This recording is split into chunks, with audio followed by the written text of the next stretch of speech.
Good afternoon. So this is a much more in-depth tour of the simulator we had built here in my apartment.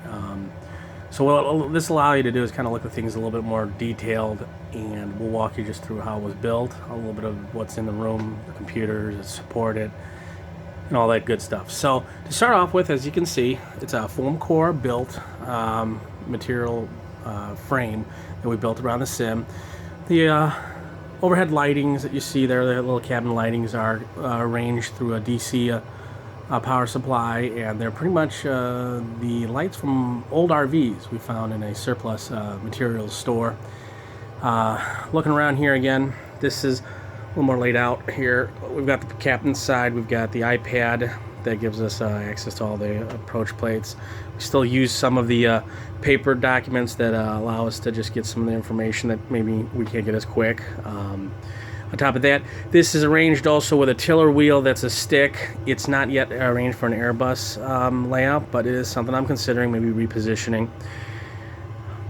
Here are the PFD, MFD displays. We kind of grouped everything together, that way it could be used a little more smoothly.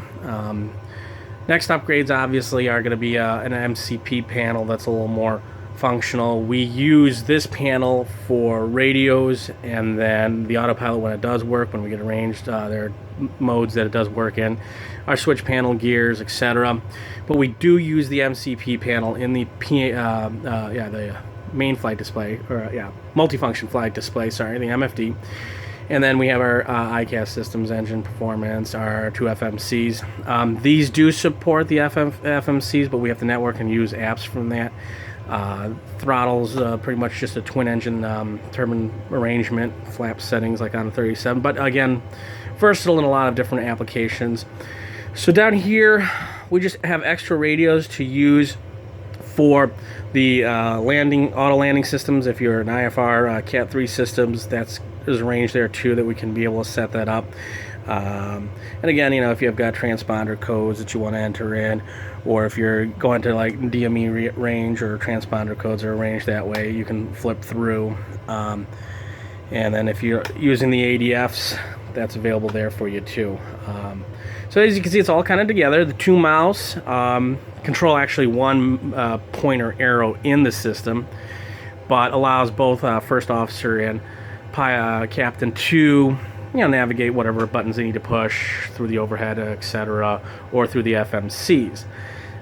So obviously someone is always flying, which is of course your basic rule or the number one rule in the cockpit. No matter what's going on, somebody has to fly the airplane. We have a small wired keyboard over here. This is a wireless. It just was a little more easier than the wired, so we just kind of upgraded with that.